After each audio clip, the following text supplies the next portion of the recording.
The wind howled like a banshee through the gaps in the cabin walls, carrying with it the bitter promise of another frozen death. Catherine Watson pressed her considerable frame against the rough-hewn door, her breath forming crystalline clouds in the frigid air as she listened to the heavy footsteps retreating across the snow-covered porch. Behind her, the man they called the Devil of Deadwood Creek stood motionless by the dying fire, his massive shoulders rigid with barely contained fury. "You can't stay here." Douglas Walker's voice cut through the silence like a blade through ice.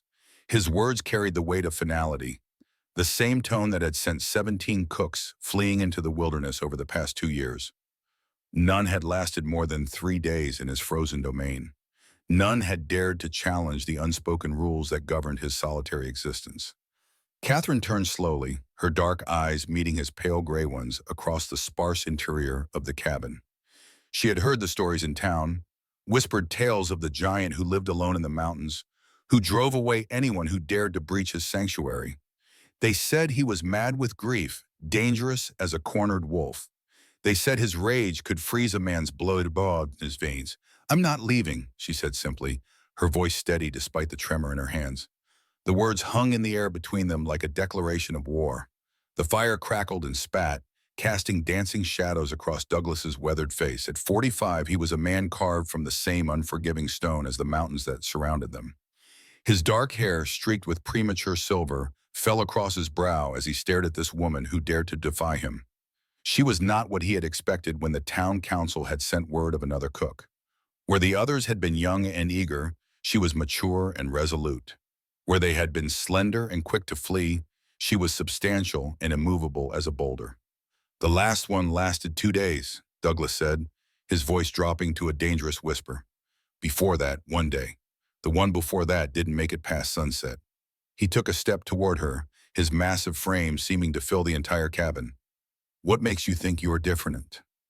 Catherine lifted her chin, meeting his intimidating gaze without flinching. At 38, she had endured losses that would have broken lesser souls. The death of her husband 3 months prior had left her with nothing but debts and the clothes on her back. The townspeople's whispered judgments about her size, their barely concealed relief when she had volunteered for this impossible position, had only strengthened her resolve. "Because I have nowhere else to go," she replied, the simple honesty of the statement cutting through his bluster like a warm knife through butter. The admission hung between them, raw and vulnerable. Douglas felt something shift in his chest, a crack in the armor he had built around his heart. For by 2 years, he had lived in this self-imposed exile, driving away anyone who threatened to breach the walls of his solitude. The cabin had become his fortress, his sanctuary, his prison. The endless parade of cooks had been nothing more than unwelcome intruders, easily dispatched with a combination of harsh words, impossible demands, and the sheer force of his intimidating presence. But this woman, this Catherine Watson with her steady gaze and quiet dignity, was different. She didn't cower or make excuses. She didn't flutter around the kitchen like a nervous bird, dropping pans and burning bread in her haste to please him. She simply stood there, as immovable as the mountains themselves, and declared her intention to stay. Before we see how this ends, tell us where you're watching from and hype this video in the comments.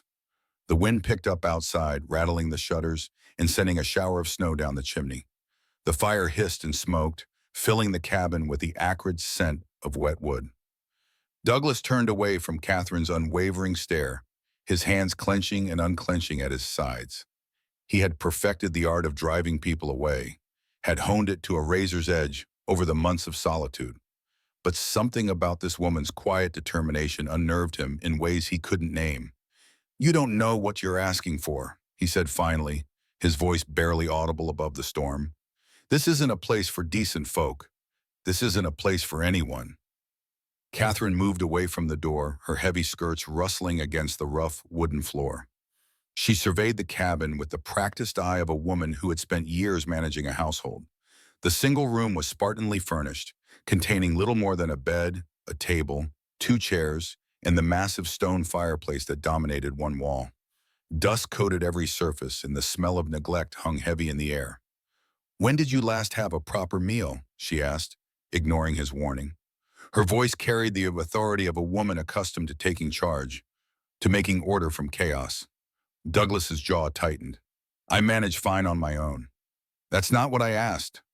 Catherine moved to the small kitchen area, her trained eye taking inventory of the meager supplies. Hardtack, salt pork, beans, and little else. It was the diet of a man who ate to survive, not to live. When did you last have bread? Vegetables? Something that didn't come from a tin or a barrel? Everyone needs proper food, Catherine interrupted, her tone brooking no argument. She turned to face him again, and Douglas was struck by the strength he saw in her features. This was not a woman who would be easily intimidated or dismissed. I've been cooking for 20 years. I know what a man looks like when he's slowly starving himself. The accusation hit Douglas like a physical blow. He wanted to deny it, to rage at her presumption, but the words died in his throat. She was right, of course. For 2 years, he had been existing rather than living, sustaining his body while slowly killing his spirit. The isolation had become a drug, the loneliness a familiar companion that he was reluctant to abandon. You don't understand, he said, his voice rough with emotion he couldn't quite suppress. I'm not fit company for anyone. The things I've done, the things I've seen. He trailed off, unable to voice the demons that haunted his sleep. Catherine studied his face in the flickering firelight, seeing past the harsh exterior to the pain that lay beneath. She had seen that look before, in the eyes of soldiers who had returned from the war, in the faces of men who had witnessed too much death and carried too much guilt. Her husband had worn that same expression in his final days, when the consumption had taken hold and he had begun to retreat into himself. We all carry burdens, she said softly. The question is whether we let them bury us or whether we find a way to carry them together. Douglas felt his carefully constructed defenses beginning to crumble. This woman, this stranger who had appeared in his life like an angel of mercy, was offering him something he had convinced himself he no longer deserved. Companionship, understanding, perhaps even redemption. The others, he said, grasping for familiar ground, they couldn't handle the isolation. The cold, the silence, they went mad from it. I've been alone for 3 months, Catherine replied. Since my husband died, I know what silence sounds like. I know what it feels like to wake up every morning and wonder why you were still breathing. She paused, her voice catching slightly. But I also know that giving up isn't the answer. The wind continued to howl outside, but inside the cabin, a different kind of storm was brewing. Douglas found himself studying this remarkable woman who had walked into his life and refused to be driven away.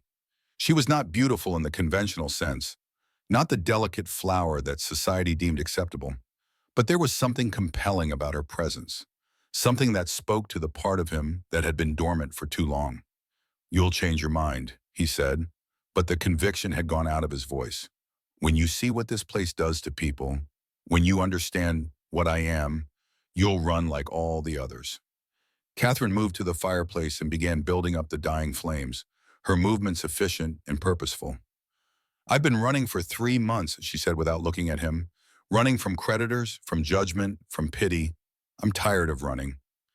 This is where I make my stand. As the fire began to catch and grow, warmth slowly spread through the cabin. Douglas watched Catherine work, noting the way she moved with quiet confidence, the way she seemed to bring life to the dead space simply by being present.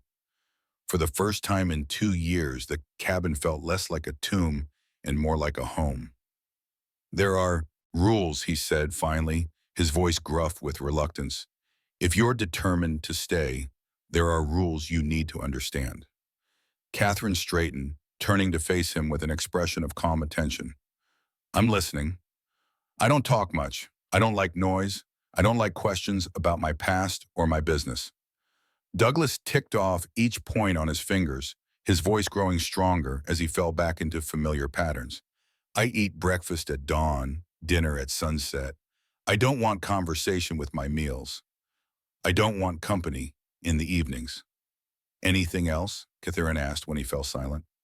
Douglas studied her face, searching for signs of the fear or revulsion that had marked the expressions of all the others. Instead, he found only patient acceptance as if she were listening to instructions for any ordinary household position. I have episodes, he admitted reluctantly. Nightmares. Times when I'm not entirely myself. When that happens, you stay away. You don't try to help. You don't ask questions. You just stay away until it passes. Catherine nodded slowly. How will I know when these episodes are coming? The question surprised him. The others had never asked for details, had simply fled at the first sign of his darkness. I usually know. I'll warn you when I can. And if you can't? Douglas hesitated, remembering the times when the darkness had descended without warning, when he had awakened to find furniture overturned and his hands bloody from clawing at the walls. Then you'll know soon enough. The fire was burning steadily now, casting a warm glow throughout the cabin. Catherine moved to the small window and peered out at the storm that raged beyond the glass. Snow was falling heavily, creating a white curtain that obscured the surrounding forest. It would be a harsh night, but for the first time in months, she felt a sense of security, of purpose. I'll need supplies, she said, turning back to Douglas. Proper cooking supplies, ingredients, basic necessities. The kitchen is barely functional. There's a trading post 5 miles down the mountain, Douglas replied, falling into the practical discussion with relief. Wayne Kelly runs it. He'll have what you need, though he might ask questions. What should I tell him? Douglas considered this. Wayne Kelly was one of the few people in the area who had known him before his self-imposed exile, who remembered the man he had been rather than the monster he had become. The trader had made several attempts over the years to reach out, to offer friendship and support, but Douglas had rebuffed all such overtures. Tell him the truth, he said finally, that you're the new cook, that you're planning to stay. Catherine heard the unspoken question in his words, the vulnerability he was trying so hard to hide. I am planning to stay, she said firmly, for as long as you'll have me. Douglas felt something loosen in his chest, a tension he had carried for so long that he had forgotten it was there. This woman, this unlikely angel who had appeared in his darkest hour, was offering him a chance at redemption he had never dared to hope for.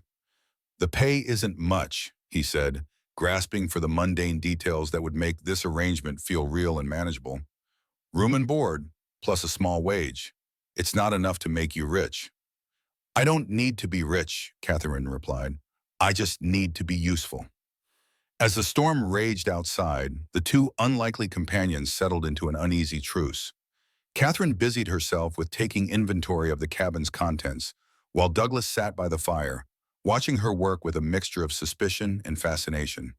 She moved through his space with respectful efficiency, not rearranging or criticizing, simply learning the lay of the land. The hours passed in relative silence, broken only by the occasional question from Catherine about the location of supplies or the function of various items. Douglas found himself answering more readily than he had expected, drawn into conversation despite his determination to maintain distance. There was something about her presence that made the silence feel less oppressive, the isolation less complete. As night fell and the storm showed no signs of abating, Catherine began preparing what she could manage for dinner with the limited ingredients available. Douglas watched from his chair by the fire, memories stirring of another time, another life, when the smell of cooking food had meant home and family rather than mere survival. You don't have to do that tonight, he said as she worked over the small stove. Tomorrow will be soon enough. Catherine glanced at him over her shoulder. When did you last have a hot meal that wasn't hardtack and beans? Douglas couldn't remember. The days had blurred together in an endless cycle of basic survival, each meal a joyless necessity rather than a pleasure to be savored. It doesn't matter. It does matter, Catherine said firmly. Food is more than fuel. It's comfort. It's care. It's a reminder that we're human beings rather than animals. She turned back to her work, adding seasonings to the simple stew she was preparing. My husband used to say that a good meal could cure almost anything that ailed a person. What happened to him? Douglas asked before he could stop himself. Catherine's hands stilled for a moment before resuming their work. Consumption. It took him slowly over the course of a year. By the end, he couldn't keep anything down, but I still cooked for him every day. It was the only way I knew how to show him I loved him. The simple honesty of her words hit Douglas like a punch to the gut. He had forgotten what it felt like to be cared for, to have someone worry about his well-being simply because he mattered to them. The realization was both comforting and terrifying. "I'm sorry," he said, the words feeling rusty in his throat. "So am I," Catherine replied. "But grief doesn't give us permission to stop living. It just changes how we live." They ate in relative silence, the simple stew tasting better than anything Douglas could remember consuming in years. Catherine had somehow managed to coax flavor from the most basic ingredients, transforming his meager supplies into something approaching a feast. As he ate, he found himself studying her face in the firelight, noting the way her eyes crinkled slightly at the corners when she smiled, the way her hands moved with practiced grace as she served the meal. "Why did you really come here?" he asked when they had finished eating. "The town council could have sent anyone. Why you?" Catherine considered the question as she cleared the simple dishes. "Because I volunteered," she said finally, "because everyone else was too afraid and I was too desperate to be afraid." "Desperate for what?" "For a purpose," she admitted, "for a reason to get up in the morning, for proof that I still had something to offer the world." She met his gaze across the table. "What about you? Why do you stay here alone when you could have a different life somewhere else?" Douglas felt the familiar walls rising around his heart, the instinctive need to deflect and deny. But something about Catherine's steady presence, her lack of judgment, made him want to try honesty for once. "Because I deserve this," he said simply. "Because this is what I've earned." "What did you do that was so terrible?" Catherine asked gently. Douglas stood abruptly, moving to the window to stare out at the swirling snow. "I was a soldier," he said, his voice barely audible. "During the war, I did things. I saw things. I became something that shouldn't exist in a civilized world." Catherine rose and moved to stand beside him, close enough to offer comfort, but far enough away to respect his space. "The war is over," she said softly. "Not for me, Ma," Douglas replied. "It's never over for me. Every night I'm back there. Every time I close my eyes, I see their faces. The men I killed, the friends I couldn't save, the choices I made that damn my soul." "You're not damned," Catherine said with quiet conviction. "Haunted, perhaps. Wounded, certainly. But not damned." Douglas turned to look at her, seeing in her eyes a compassion he didn't feel he deserved. "How can you be so sure?" "Because damned men don't feel guilt," she replied. "They don't exile themselves to spare others their darkness. They don't warn people away from their episodes or worry about causing harm." She reached out as if to touch his arm, then stopped herself. "Damned men don't care about the consequences of their actions." The truth of her words hit him like a revelation. For 2 years, he had told himself that his isolation was a form of penance, a way of protecting the world from his darkness. But perhaps it had simply been another form of cowardice, another way of avoiding the difficult work of healing and redemption. "The others who came here," he said, changing the subject before his emotions could overwhelm him, "they all had the same look in their eyes when they left. Terror, revulsion, relief to be away from me." "What look do you see in my eyes?" Catherine asked. Douglas studied her face in the firelight, searching for the familiar signs of fear or disgust. Instead, he found something that made his breath catch in his throat. Acceptance, understanding, perhaps even the beginning of affection. "I don't know," he admitted. "I can't read you the way I could read them." "Good," Catherine said with a small smile. "Mystery keeps life interesting."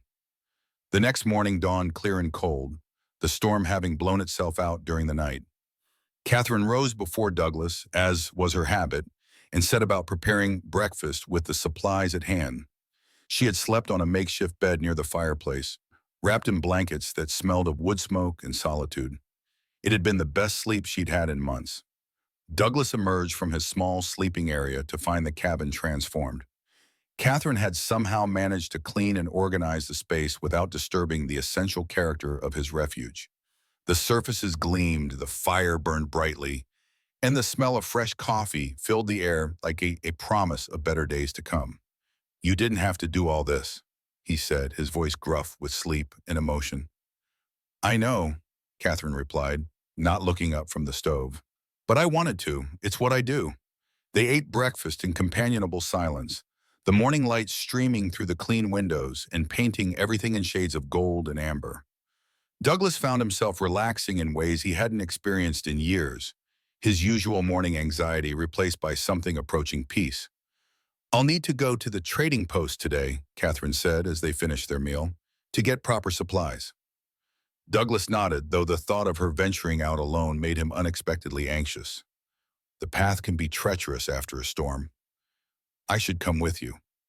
Catherine looked at him with surprise. "When was the last time you left this mountain?" Douglas considered the question. "2 years," he admitted, "maybe longer." "Then perhaps it's time," she said gently. The suggestion terrified him. For 2 years, the cabin had been his entire world, his sanctuary from a society that he believed could never accept what he had become. The thought of venturing back into civilization, of facing the stares and whispers of people who knew his history, made his chest tight with panic. "I don't think that's a good idea," he said, standing abruptly and moving away from the table. Catherine watched him pace the confines of the cabin like a caged animal. "What are you afraid of?" she asked. "I'm not afraid," Douglas snapped, then caught himself. I just, I don't belong out there anymore. I'm not fit for civilized company." "You seem perfectly civilized to me, Tamami," Catherine observed. "Troubled, perhaps, but civilized nonetheless." Douglas stopped pacing and turned to face her. "You don't know me. You don't know what I'm capable of." "Then tell me," Catherine said, rising from her chair and moving toward him. "Stop hiding behind vague warnings and mysterious threats. Tell me exactly what you're so afraid of." Douglas felt cornered, trapped between his desire to maintain distance and his growing need to be understood.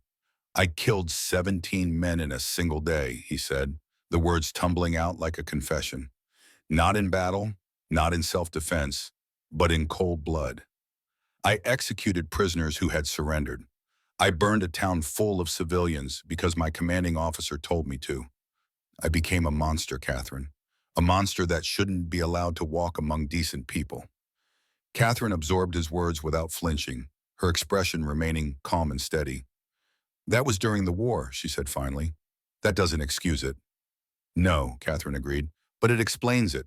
War makes monsters of good men, Douglas. The question is whether you choose to remain a monster or whether you choose to become human again." Douglas stared at her, stunned by her matter-of-fact acceptance of his darkest confession. "How can you stand to look at me, knowing what I've done?" "Because I see who you are now," Catherine replied. "I see a man who has spent 2 years punishing himself for actions he took in an impossible situation. I see someone who cares so much about not causing harm that he's willing to live in complete isolation rather than risk hurting another person." She took a step closer. "That's not a monster, Douglas. That's a man trying to find his way back to his own humanity." The words hit him like a physical blow, cracking open defenses he had spent years constructing. For the first time since the war ended, Douglas allowed himself to consider the possibility that redemption might be within reach, that the man he had been before the killing began might not be lost forever. "I don't know how to be around people anymore," he admitted, his voice barely above a whisper. "Then we'll start small," Catherine said, "one person at a time, beginning with Wayne Kelly at the trading post." Douglas felt panic rising in his chest. "What if I have an episode? What if I lose control?" "Then we'll deal with it," Catherine said firmly, "together." The word hung in the air between them, foreign and frightening and wonderful. Douglas couldn't remember the last time anyone had offered to stand with him rather than against him, to share his burdens rather than flee from them. "Why?" he asked. "Why would you do that for me?" Catherine smiled, and for the first time since her husband's death, the expression reached her eyes. "Because everyone deserves a second chance," she said, "and because I think we might be good for each other." The journey to Wayne Kelly's trading post took them through by terrain that Douglas knew as well as his own heartbeat, but seeing it through Catherine's eyes made it feel new and strange. She marveled at the towering pines that stood like sentinels against the sky, at the way the morning light filtered through their branches to create patterns of gold and shadow on the snow-covered ground.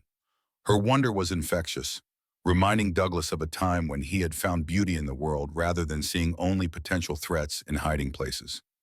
It's magnificent, Catherine breathed as they crested a ridge that offered a panoramic view of the valley below. How could you bear to hide from all this? Douglas followed her gaze, trying to see the landscape through her eyes rather than his own. For 2 years, these mountains had been his prison, beautiful but isolating, protective but confining. Now, with Catherine beside him, they seemed to offer possibilities rather than merely shelter. I wasn't hiding from the mountains, he said quietly. I was hiding from myself. Catherine turned to study his profile, noting the way the morning light carved harsh shadows across his weathered features. And now? Douglas considered the question as they resumed their descent toward the trading post. Now, I'm not sure what I'm doing. The admission was more honest than he had intended, but Catherine seemed to understand the significance of his uncertainty.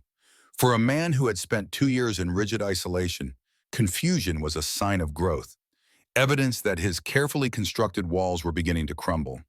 They walked in comfortable silence for a time, their breath forming clouds in the crisp mountain air.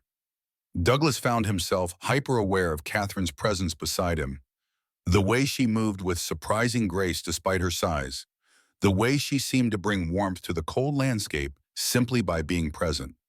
It had been so long since he had shared space with another human being that he had forgotten how comforting companionship could be. As they approached the trading post, Douglas felt his anxiety return in full force. The small log building squatted in a clearing like a beacon of civilization in the wilderness, smoke rising from its chimney in a steady plume.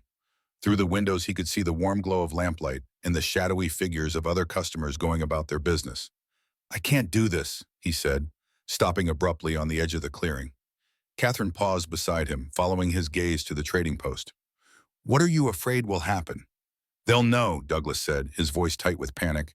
They'll see what I am, what I've done. He trailed off, unable to voice his deepest fear. They'll what? Catherine prompted gently. They'll reject me, Douglas finished, the words barely audible. Just like everyone else. Catherine turned to face him fully, her dark eyes serious and compassionate. Some might, she said honestly, but some might surprise you. Wayne Kelly has known you for years, hasn't he? If he thought you were truly dangerous, would he have continued to stock supplies for you all this time? Douglas blinked, the observation hitting him like a revelation. For 2 years, Wayne had faithfully maintained the arrangement that allowed Douglas to survive in isolation, never once suggesting that the service should be discontinued or that Douglas was unwelcome. The trader had even made several attempts to engage in conversation during their brief encounters, efforts that Douglas had rebuffed out of fear and shame. I never thought of it that way, he admitted. Fear has a way of blinding us to kindness, Catherine observed. It makes us see threats where none exist and miss the hands that are extended in friendship. Douglas took a deep breath, steeling himself for the ordeal ahead. What if I say something wrong? What if I make things awkward? Then we'll figure it out together, Catherine said, echoing her earlier promise. I'll be right beside you.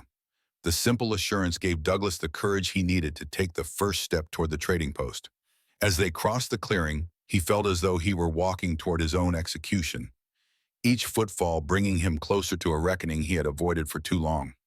The bell above the door chimed as they entered, announcing their arrival to the handful of customers browsing the well-stocked shelves. Douglas felt every eye in the place turned toward him, and for a moment his vision grayed at the edges with the onset of panic. Then Catherine's hand touched his arm, a gentle reminder of her presence, and the world snapped back into focus. Douglas Walker? A familiar voice called from behind the counter. Well, I'll be damned. Wayne Kelly emerged from the back room, his weathered face breaking into a genuine smile of welcome. At 62, the trader was a small, wiry man with kind eyes and hands that spoke of decades of honest labor. He had been one of the few people to treat Douglas with consistent respect both before and after the war, never asking questions about his past or judging him for his choices. Wayne, Douglas managed, his voice rough with emotion. Been too long since you've come down the mountain, Wayne said, moving around the counter with surprising agility. I was starting to worry that cabin of yours had finally swallowed you whole.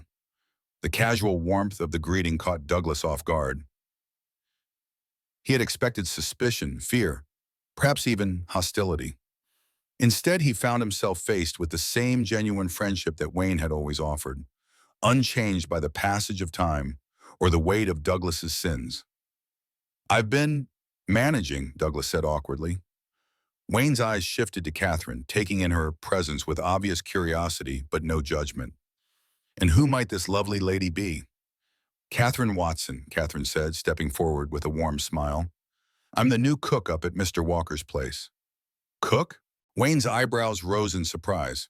"Well, that's a development. Been through quite a few of those lately, haven't we, Douglas?" Douglas felt heat rise in his cheeks. They weren't suited to the position. "Uh-huh," Wayne said with a knowing look. "And what makes you think Mrs. Watson here will be any different?" "It's Miss Watson, actually," Catherine corrected gently. "I'm a widow, and as for what makes me different..." She glanced at Douglas with a small smile. "I suppose we'll have to wait and see." Wayne chuckled, clearly delighted by Catherine's directness. "I like her already. She's got steel in her spine, this one. Might be just what you need, Douglas." Douglas felt a familiar urge to retreat, to make excuses and flee back to the safety of his mountain refuge. But Catherine's presence beside him, solid and reassuring, gave him the strength to stand his ground. "She's certainly persistent," he managed. "The best ones usually are," Wayne said with a wink. "Now then, what can I do for you folks today?" Catherine took charge of the shopping expedition with the efficiency of a woman accustomed to managing household affairs. She moved through the trading post with purpose, selecting ingredients and supplies with the eye of someone who understood both quality and economy. Douglas found himself following in her wake, marveling at her ability to transform what had always been a necessary chore into something approaching an adventure. "You'll want to stock up on these," Wayne said, indicating a display of preserved vegetables. "Winter's not done with us yet, and fresh produce won't be available for another 2 months at least." Catherine nodded, adding several jars to her growing collection. "What about meat? Is there a reliable source for fresh protein?" "There's a hunter comes through every few weeks," Wayne replied. "Richard Peterson. Good man, fair prices. I can let him know you're interested when he comes around next." Douglas listened to the exchange with a growing sense of unreality. For 2 years, his interactions with Wayne had been limited to terse requests for basic supplies, transactions conducted with minimal conversation and maximum efficiency. Now Catherine was engaging in the kind of friendly commerce that had once been commonplace in his life, treating the trading post as a social hub rather than merely a source of necessities. "Mr. Walker mentioned that you've known each other for some time," Catherine said to Wayne as she examined a selection of cooking utensils. "Oh, we go way back," Wayne confirmed, shooting a glance at Douglas. "Known this stubborn fool since before the war. Used to be quite the social butterfly, believe it or not." Douglas felt his jaw tighten. "Wayne?" "What?" the trader said innocently. "It's true, you should have seen him at the harvest dances, Catherine. Had half the young ladies in the county setting their caps for him." Catherine looked at Douglas with new interest, trying to reconcile the image of a charming young suitor with the brooding hermit she had come to know. "Really?" "Really," Wayne confirmed. "Course, that was before he decided to become a mountain man and scare off every cook in 3 counties. The teasing was gentle, affectionate even, but Douglas felt exposed under the combined attention of both Catherine and Wayne. He had worked so hard to bury his past, to become someone new and unrecognizable, that being reminded of who he had once been felt like a betrayal of his carefully constructed identity. "People change," he said stiffly. "They do indeed," Wayne agreed, his tone becoming more serious. "But sometimes they change back, given the right circumstances." The comment hung in the air, loaded with meaning that Douglas wasn't ready to examine. He busied himself with studying a display of tools, trying to ignore the way Catherine was watching him with thoughtful eyes. "Mr. Peterson," Catherine said, returning to the earlier topic with diplomatic skill. "The hunter you mentioned, when do you expect him next?" "Should be along within the week," Wayne replied. "I'll be sure to mention that you're looking for a reliable supplier. He's a good man, Richard. Lost his wife a few years back. Been raising his boy on his own ever since. Could probably use the steady business." Douglas felt a familiar pang of sympathy for the hunter's loss, remembering his own experience with grief and isolation. The war had taken so much from so many people, leaving behind a generation of broken men struggling to rebuild their lives from the ashes of their former selves. "I'd appreciate that," Catherine said. "It's important to establish good relationships with local suppliers." As Catherine continued her shopping, Douglas found himself drawn into conversation with Wayne, despite his best efforts to remain aloof. The trader had a gift for drawing people out, for making even the most reluctant customer feel welcome and valued. It was a skill that had served him well over the years, building a network of loyal customers who viewed his trading post as more than just a place of business. "She's good for you," Wayne said quietly when Catherine moved out of earshot to examine a selection of fabrics. "It's a business arrangement," Douglas replied, but the words lacked conviction. "Sure it is," Wayne said with a knowing smile. "Just like my arrangement with my customers is purely business. Nothing personal about it at all." Douglas shot him a warning look. "Don't read more into this than there is, Wayne." "Wouldn't dream of it," the trader said innocently. "I'm just saying that you look more like your old self today than you have in 2 years. That's got to count for something." Before Douglas could respond, Catherine returned with her arms full of purchases. "I think this should do for now," she said, setting her selections on the counter. "Though I may need to make another trip once I see how quickly we go through supplies." "You're always welcome," Wayne assured her as he began tallying her purchases. "Both of you." The emphasis was subtle but unmistakable. Douglas felt something shift in his chest, a loosening of the tight bands of isolation that had constrained him for so long. The idea that he might be welcome somewhere, that his presence might be valued rather than merely tolerated, was both terrifying and exhilarating. As they concluded their business and prepared to leave, Wayne pulled Douglas aside while Catherine organized their purchases. "Listen," the trader said in a low voice, "I don't know what demons you've been wrestling with up there on that mountain, but I want you to know that you've got friends down here, people who remember who you were and believe you can be that man again." Douglas felt his throat tighten with emotion. "Wayne, You don't have to say anything," Wayne interrupted. "Just remember that isolation isn't the same as healing. Sometimes the best medicine is the company of good people who care about your welfare." The words followed Douglas as he and Catherine made their way back up the mountain, their packs heavy with supplies and their hearts lighter than they had been in years. The trading post had been a test of sorts, a chance to see whether Douglas could function in society again or whether his fears would prove justified. The fact that he had not only survived the encounter but had actually enjoyed parts of it felt like a small miracle. "Wayne seems like a good friend," Catherine observed as they climbed the familiar trail. "He is," Douglas admitted. "He's been trying to reach out for years, but He trailed off, unable to finish the sentence. "But you weren't ready," Catherine supplied gently. "There's no shame in that. Healing happens on its own timeline." Douglas glanced at her, struck once again by her intuitive understanding of his struggles. "How do you know so much about healing?" Catherine was quiet for a long moment, her breath forming clouds in the cold air as she considered her response. "Because I've done my share of it," she said finally. "Watching someone you love die slowly teaches you a lot about pain and recovery, about the difference between hiding from hurt and working through it." "And which am I doing?" Douglas asked. "I think you're starting to work through it," Catherine replied. "The fact that you came down the mountain today, that you faced your fears and discovered they weren't as terrible as you imagined, that's progress." Douglas felt a spark of something that might have been hope. For 2 years, he had believed that his isolation was permanent, that the damage done by war and guilt was irreversible. But Catherine's presence in his life was forcing him to reconsider those assumptions, to imagine possibilities he had thought were lost forever. The days that followed established a rhythm that neither Douglas nor Catherine had experienced in years.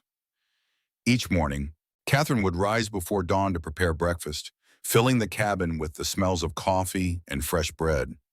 Douglas would emerge from his sleeping area to find order where chaos had once reigned, comfort where only survival had existed before. Their conversations remained cautious, circling around deeper truths like dancers testing the stability of uncertain ground. But gradually, carefully, they began to share pieces of themselves. Catherine spoke of her marriage, of the quiet happiness she had found with a man who had seen past her size to the strength beneath. Douglas found himself remembering moments from before the war, fragments of a life that had once seemed lost forever.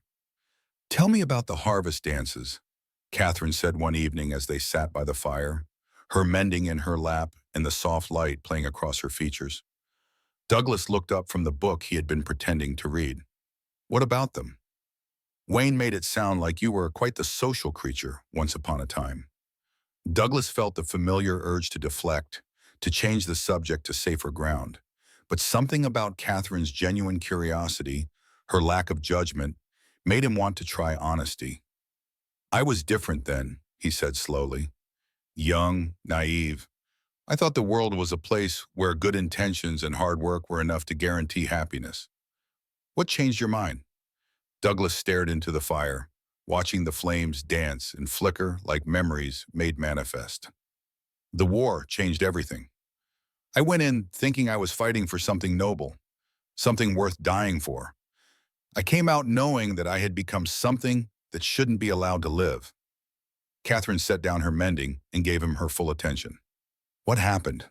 The question hung between them like a bridge over a chasm. Douglas had never told anyone the complete truth about his war experiences, had carried the burden alone for years. But something about Catherine's steady presence, her proven ability to accept difficult truths without flinching, made him want to try. "There was a town," he began, his voice barely above a whisper, "a small place called Cedar Creek. The rebels had been using it as a supply depot, but by the time we arrived, they were long gone. Just civilians left behind. Old men, women, children." Catherine remained silent, sensing that any interruption would shatter the fragile moment. "My commanding officer, Colonel Harrison, he was convinced that the townspeople were hiding rebel sympathizers. He ordered us to search every house, every barn, every root cellar." Douglas's hands clenched into fists as the memories came flooding back. "We found nothing. No evidence of rebel activity, no hidden supplies, nothing." But Harrison wasn't satisfied. The fire crackled and spat, filling the silence as Douglas struggled to continue. "He ordered us to burn the town," Douglas said finally. "Said it would send a message to other rebel sympathizers. When some of the men hesitated, he threatened to have them court-martialed for disobedience. So we did it. We burned everything: houses, shops, the church, the school, everything." Catherine felt her heart break for the young man Douglas had been, forced to choose between his conscience and his duty. "That wasn't your fault," she said softly. "Wasn't it?" Douglas looked at her with haunted eyes. "I could have refused. I could have stood up to Harrison, consequences be damned. Instead, I followed orders like a good soldier." "And then what happened?" Douglas's voice became even quieter, as if speaking the words too loudly would give them more power to hurt him. "Some of the townspeople tried to stop us. An old man named Thomas Miller. He threw himself in front of his burning house, begged us to spare it because his wife was buried in the garden behind it. Harrison ordered me to move him." Catherine held her breath, sensing that they had reached the heart of Douglas's torment. "I tried to reason with him, to explain that we were just following orders, but he wouldn't listen. He kept fighting, kept trying to get to his house. So Douglas's voice broke. "I hit him, harder than I meant to. He fell and struck his head on a stone. By the time the doctor could examine him, he was dead." The confession hung in the air between them, raw and terrible in its honesty. Catherine felt tears prick her eyes, not for the old man who had died, but for the young soldier who had been forced to live with the consequences of an impossible choice. "You didn't mean to kill him," she said. "Intent doesn't matter," Douglas replied bitterly. "Dead is dead. That old man died because I was too much of a coward to disobey an immoral order." Catherine leaned forward, her voice urgent with conviction. "You were a soldier following orders in wartime. You were barely more than a boy yourself, thrown into an impossible situation with no good choices available." "That's what I told myself for a while," Douglas said. "But the truth is I could have chosen differently. I could have been brave enough to do what was right instead of what was easy." "And you might have been shot for mutiny," Catherine pointed out. "Would that have saved Thomas Miller?" Would it have changed anything except adding one more death to the tally? Douglas stared at her, struck by the logic of her argument. For years, he had tortured himself with fantasies of alternative choices, scenarios where his courage had overcome his fear and a tragedy had been averted. But Catherine was forcing him to confront the possibility that his options had been more limited than his guilt had allowed him to acknowledge. "I've never told anyone that story," he said quietly. "Thank you for trusting me with it," Catherine replied. "I know how much courage it took." Douglas felt something shift inside him, a loosening of the tight knot of shame and self-hatred that had lived in his chest for so long. Catherine's acceptance of his darkest truth, her refusal to judge or condemn him, was a gift he had never dared to hope for. "How can you look at me the same way after knowing what I've done?" he asked. Catherine smiled sadly. "Because I see the man who has spent years punishing himself for a moment of human weakness. I see someone who cared so much about that old man's death that he exiled himself from human companionship rather than risk causing similar harm." "But what if it happens again?" Douglas asked, voicing his deepest fear. "What if I lose control and hurt someone else?" "Then we'll deal with it when it happens," Catherine said firmly. "But I don't think it will. The man who killed Thomas Miller was a frightened boy following orders in the chaos of war. The man sitting here with me is someone who has learned the true cost of violence and chooses peace instead." The conversation marked a turning point in their relationship, a crossing from careful courtesy to genuine intimacy. In the days that followed, Douglas found himself sharing memories and thoughts he had kept locked away for years, while Catherine revealed the depth of her own struggles with loss and loneliness.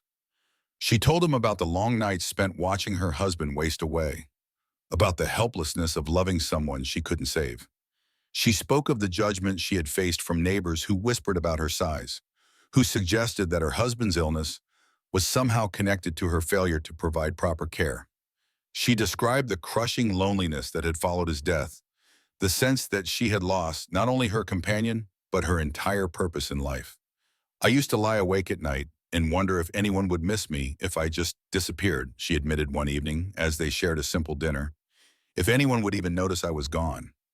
Douglas looked up from his plate, struck by the parallels between their experiences. "I would notice," he said quietly. "If you disappeared now, I would notice." The simple statement carried truer weight than a dozen flowery declarations. Catherine felt her heart flutter in a way it hadn't since her husband's death, recognizing the significance of Douglas's admission. For a man who had spent 2 years in deliberate isolation, the acknowledgement that another person's presence mattered to him was a profound step forward. "I'm not going anywhere," she assured him. "Not unless you ask me to leave." "I won't," Douglas said with a conviction that surprised them both. "Ask you to leave, I mean. I know I said I would, that everyone always leaves eventually, but—" He trailed off, struggling to find words for feelings he had thought were dead. "But what?" Catherine prompted gently. "But you're different," Douglas finished. "You see me, not the monster I became or the man I used to be, but who I am right now in this moment. No one has done that since the war ended." Catherine felt tears prick her eyes at the raw honesty in his voice. "You see, me too," she said softly. "Not the widow everyone pities or the woman everyone judges, but just me." They sat in comfortable silence for a moment, the weight of their mutual recognition settling between them like a bridge finally completed. Outside, the wind howled through the pines, but inside the cabin, warmth and understanding created a sanctuary from the cold world beyond. "There's something else I need to tell you," Douglas said suddenly, his voice tight with anxiety. "About the episodes I mentioned. They're getting worse." Catherine set down her fork, giving him her full attention. "Worse how?" Douglas struggled to find words for experiences that defied rational explanation. "I lose time," he said finally. "Hours sometimes. I'll go to sleep in my bed and wake up outside in the snow, or I'll be sitting by the fire and suddenly it's dawn and I'm standing in the forest with no memory of how I got there." "How long has this been happening?" "Since the war ended," Douglas admitted. "But it's been getting more frequent lately, more intense. Sometimes I wake up and there's blood on my hands, though I never find any evidence of what I might have hurt." Catherine absorbed this information without visible alarm, her mind working through the implications. Have you seen a doctor? Douglas laughed bitterly. And tell him what? That I turn into a wild animal when I sleep? That I'm losing my mind piece by piece? That you're suffering from the after effects of trauma, Catherine corrected gently. That you need help dealing with experiences that no human being should have to carry alone. The suggestion was both terrifying and appealing. For years, Douglas had convinced himself that his condition was unique, that no medical professional could possibly understand or treat what he was experiencing. But Catherine's matter-of-fact approach to his symptoms made them seem less like supernatural curses and more like problems that might have solutions. What if they want to lock me away, he asked, voicing his deepest fear. What if they want to help you get better? Catherine countered. What if there are treatments, medicines, ways of managing these episodes that you've never considered? Douglas felt a spark of something that might have been hope. You really think that's possible? I think anything is possible when you stop facing your demons alone, Catherine replied. And I think you've been alone long enough. That night, as they settled into their respective sleeping areas, Douglas felt a sense of peace he hadn't experienced in years. For the first time since the war ended, he had shared his burdens with another human being and found acceptance rather than rejection. The episode still frightened him, the memories still haunted him, but the crushing weight of isolation had been lifted from his shoulders. He was drifting off to sleep when he heard Catherine's voice, soft and warm in the darkness. Douglas? Yes. Thank you for letting me stay. Thank you for refusing to leave, he replied. In the morning, they would continue building their fragile partnership, testing the boundaries of trust and exploring the possibilities of redemption. But for now, it was enough to know that neither of them would face the darkness alone. 3 weeks into Catherine's residence at the cabin, the fragile peace they had built was shattered by the arrival of unexpected visitors. Douglas was splitting wood behind the cabin when he heard the sound of horses approaching through the forest. His entire body tensed with alarm, the axe freezing mid-swing as his mind immediately cataloged potential threats and escape routes. Catherine emerged from the cabin at the sound of voices, wiping her hands on her apron as she moved to stand beside Douglas. Together they watched as 3 riders emerged from the tree line, their faces grim and their hands resting conspicuously on their weapons. The leader of the group was a man Douglas recognized with a sinking heart. Kevin Martin had been a fellow soldier during the war, a man who had witnessed some of Douglas's darkest moments and had never forgotten them. Behind him rode 2 younger men, deputies by their badges, their eyes hard with the certainty of men who believed they were on the side of justice. "Douglas Walker!" Kevin called out as he dismounted, his voice carrying the authority of his position as sheriff of the nearest town. "Been looking for you." Douglas felt his chest tighten with familiar panic. This was the confrontation he had been dreading for 2 years, the moment when his past would finally catch up with him and demand payment for his sins. Beside him, Catherine moved closer, her presence a steadying influence in the storm of his anxiety. "Sheriff Martin," Douglas replied, his voice carefully neutral. "What brings you up the mountain?" Kevin's eyes flicked to Catherine, taking in her presence with obvious curiosity before returning to Douglas. "Got some questions that need answering. About some incidents down in the valley." "What kind of incidents?" Catherine interjected, her tone polite but firm. Kevin studied her with the calculating gaze of a lawman sizing up a potential obstacle. "And you would be?" "Catherine Watson," she replied, lifting her chin with quiet dignity. "I work for Mr. Walker." "Work for him, do you?" Kevin's smile was unpleasant. Brave woman, working for a man with his reputation. Douglas felt rage begin to build in his chest, the familiar red haze that had preceded so many of his wartime episodes. "Leave her out of this, Kevin." "Can't do that, Douglas," the sheriff replied. "See, we've had some livestock go missing lately. Cattle, sheep, even some chickens. All from farms within a day's ride of this mountain. Folks are getting nervous, wondering if maybe the hermit up here is getting hungry enough to help himself to their property." "That's ridiculous," Catherine said before Douglas could respond. "Mr. Walker has never left this mountain in the time I've been here. He certainly hasn't been stealing livestock." Kevin's eyebrows rose. "And how long would that be, Miss Watson?" 3 weeks, Catherine replied. 3 weeks, Kevin repeated thoughtfully. Interesting, because the thefts started about a month ago. Douglas felt the walls closing in around him. He knew he hadn't stolen any livestock, knew he hadn't left the mountain except for the single trip to Wayne Kelly's trading post. But the timing was suspicious, and Kevin Martin was not a man inclined to give him the benefit of the doubt. I want to search the cabin, Kevin announced, dismounting and signaling for his deputies to do the same. Do you have a warrant? Catherine asked, stepping forward to block their path. Kevin smiled coldly. Don't need one. This is a welfare check, making sure our old friend Douglas here isn't in any trouble. Isn't that right, Douglas? Douglas recognized the trap. Refusing the search would make him look guilty, but allowing it would give Kevin free rein to plant evidence or twist innocent findings into proof of wrongdoing. Either way, he was trapped by his past and his reputation. Search all you want, Douglas said finally. You won't find anything. Kevin's smile widened. We'll see about that. The next hour was a nightmare of violation and humiliation as the three lawmen ransacked the cabin. They overturned furniture, dumped out containers, and pawed through personal belongings with the thoroughness of men who expected to find evidence of wrongdoing.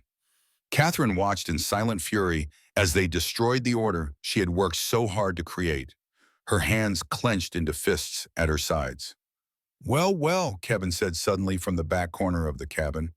What do we have here? Douglas felt his blood turn to ice as the sheriff emerged from behind a stack of supplies, holding something in his hands. Even from across the room, Douglas could see what it was, a piece of cowhide still bearing the distinctive brand of one of the local ranchers. Can you explain this, Douglas? Kevin asked, his voice thick with satisfaction. Douglas stared at the hide in shock and confusion. He had never seen it before, had no idea how it had come to be in his cabin. But he could see from Kevin's expression that explanations would be useless. The sheriff had found exactly what he had come looking for. That's not mine, Douglas said, but the words sounded weak even to his own ears. Of course it's not, Kevin said mockingly. I suppose it just walked up the mountain and hid itself in your cabin. Catherine moved to Douglas's side, her presence a steadying influence in the chaos of his panic. Anyone could have buy that there, she said firmly. This cabin has been empty for hours at a time while we were working outside. Convenient, Kevin observed, but not very convincing. One of the deputies stepped forward, his hand resting on his gun. Should we arrest him, Sheriff? Kevin considered the question, his eyes never leaving Douglas's face. Not yet, he said finally, but I want him to come down to town with us, answer some questions in a more official capacity. Douglas felt the familiar darkness beginning to rise in his mind, the red haze that preceded his most violent episodes. The sense of being trapped, of being falsely accused and powerless to defend himself, was triggering responses that he had fought so hard to control. No, he said, his voice dropping to a dangerous whisper. I'm not going anywhere with you. Kevin's hand moved to his weapon. That wasn't a request, Douglas. And I wasn't asking for permission, Douglas replied, his entire body tensing for violence.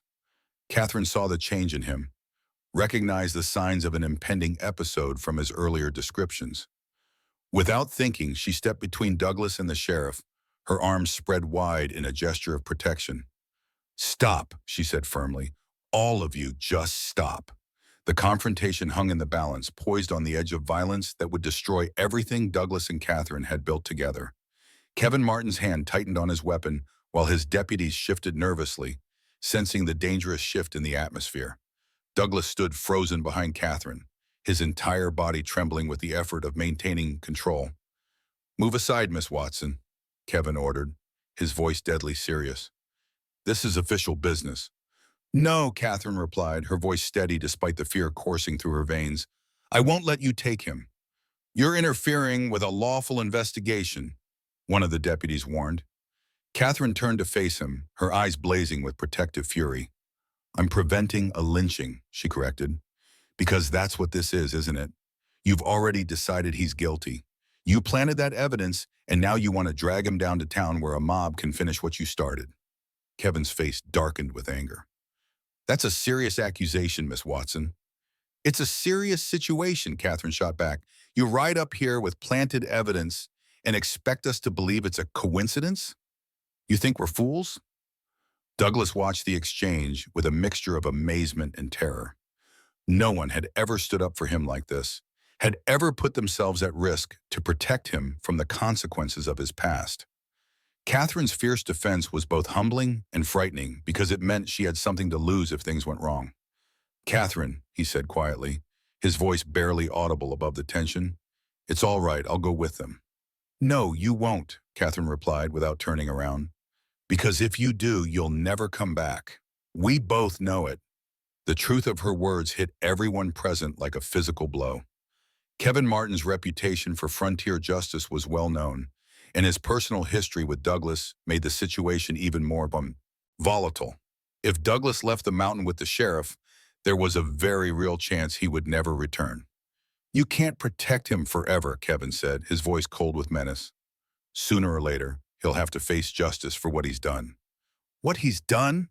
Catherine whirled to face the sheriff, her considerable presence suddenly seeming even more formidable. "What exactly has he done, Sheriff? Served his country in wartime?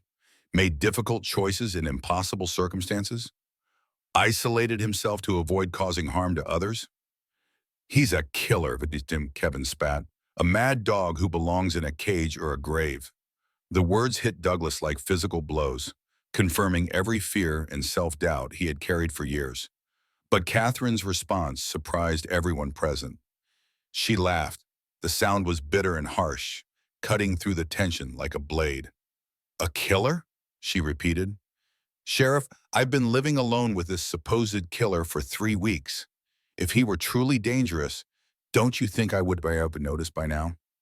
"Maybe you're just lucky," one of the deputies suggested. "Or maybe you're wrong," Catherine countered. "Maybe the man you're so afraid of doesn't actually exist. Maybe Douglas Walker is exactly what he appears to be, a wounded veteran trying to find peace in solitude." Kevin's patience finally snapped. "Enough of this," he snarled, drawing his weapon. "Move aside, woman, or I'll move you myself." The click of the hammer being cocked echoed through the cabin like thunder. Douglas felt the last threads of his control begin to fray, the familiar darkness rising in his mind like a tide. But before he could act, before the violence could begin, Catherine did something that stopped everyone in their tracks. She began to pray. "Our Father, who art in heaven," she said, her voice clear and strong despite the gun pointed at her chest. "Hallowed be thy name. Thy kingdom come, thy will be done, on earth as it is in heaven." The words had a strange effect on the assembled men. The deputies shifted uncomfortably, their hands moving away from their weapons. Even Kevin seemed taken aback by this unexpected response to his threat. "Give us this day our daily bread," Catherine continued, her eyes never leaving Kevin's face. "And forgive us our trespasses, as we forgive those who trespass against us." Douglas felt something break open in his chest, a dam of emotion that he had kept carefully controlled for years. This woman, this remarkable creature who had walked into his life and refused to be driven away, was willing to face death itself rather than abandon him to his fate. "And lead us not into temptation." Catherine's voice grew stronger, more resonant. "But deliver us from evil. For thine is the kingdom and the power and the glory forever and ever. Amen." The silence that followed was profound and transformative. Kevin Martin stood with his gun drawn, facing a woman who had met his threat with prayer rather than violence. His deputies flanked him uncertainly, clearly uncomfortable with the direction the confrontation had taken. "You're making a mistake," Kevin said finally, but the conviction had gone out of his voice. "The only mistake would be letting you destroy an innocent man," Catherine replied. "Douglas Walker has committed no crime except the crime of surviving when others didn't. If that makes him guilty, then half the men who came back from the war should be in chains." Douglas stepped forward, placing a gentle hand on Catherine's shoulder. "It's all right," he said softly. "I'll go with them. I won't have you hurt because of me."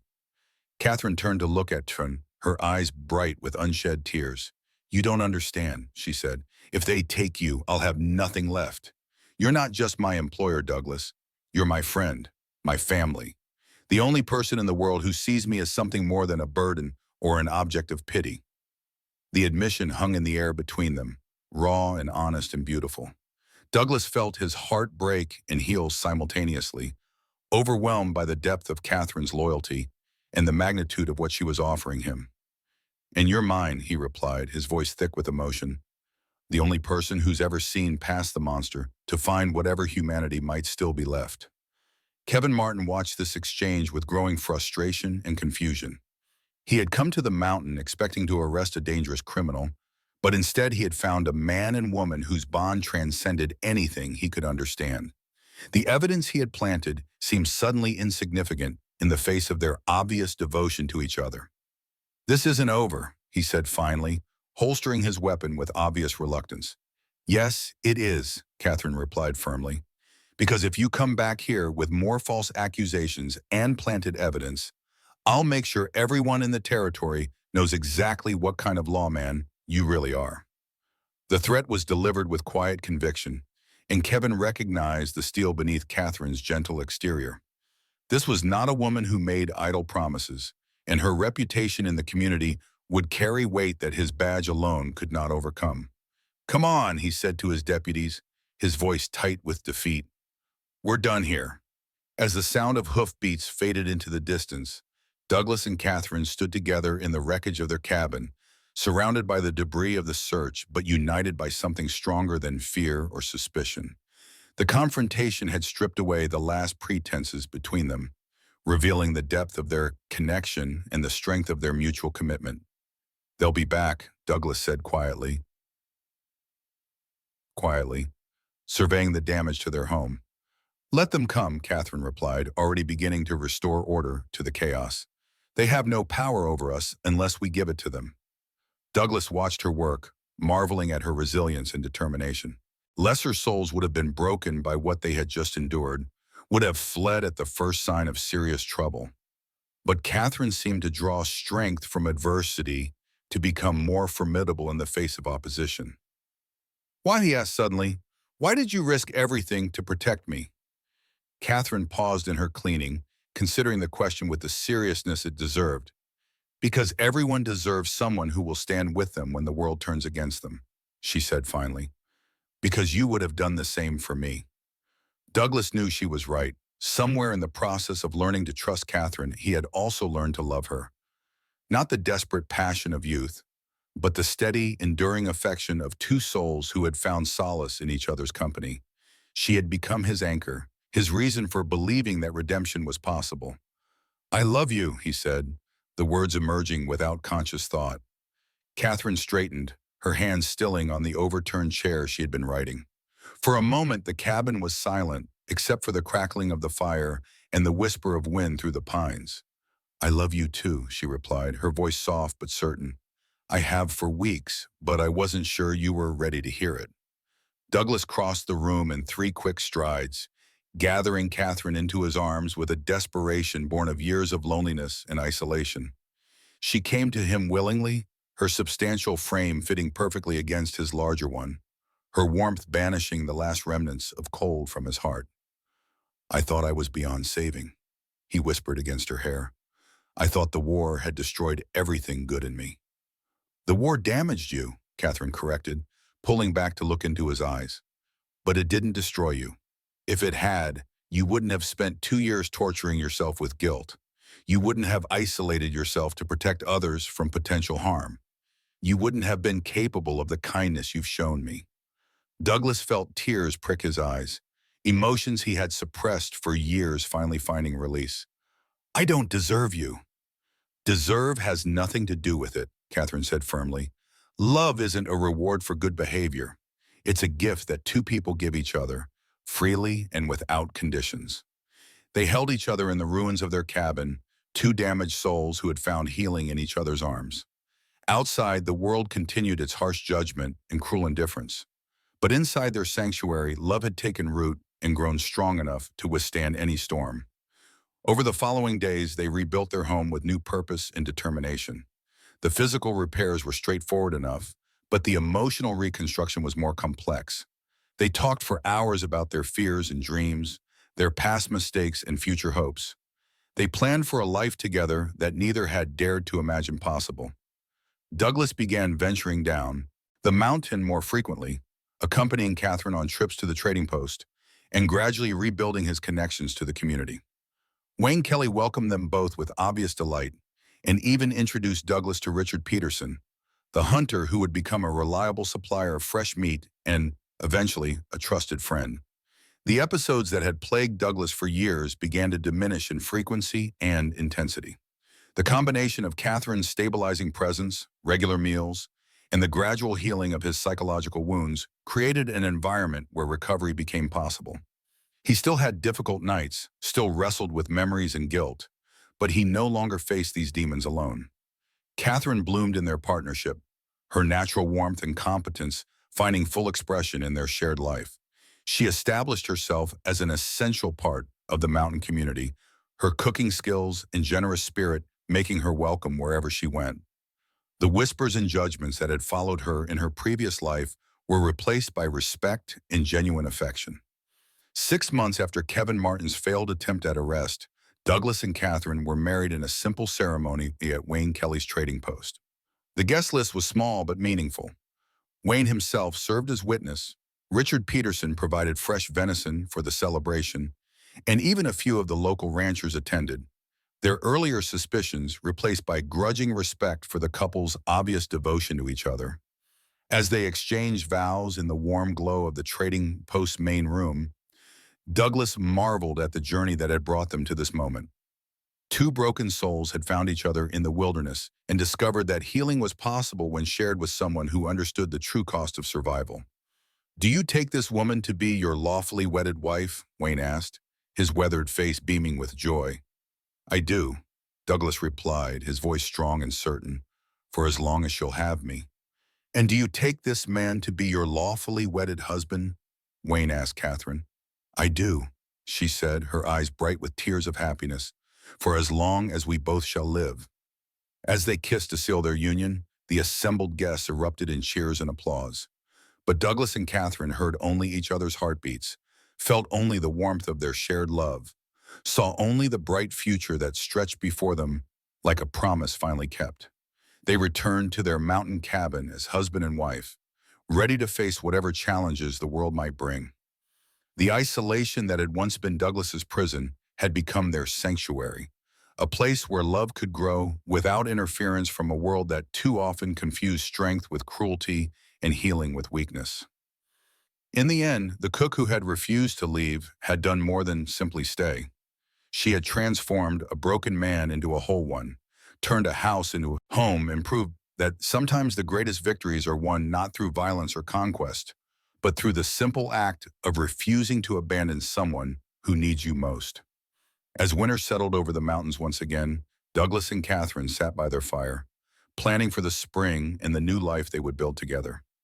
Outside, the wind howled through the pines, but inside their cabin, warmth and love created a sanctuary that no storm could breach.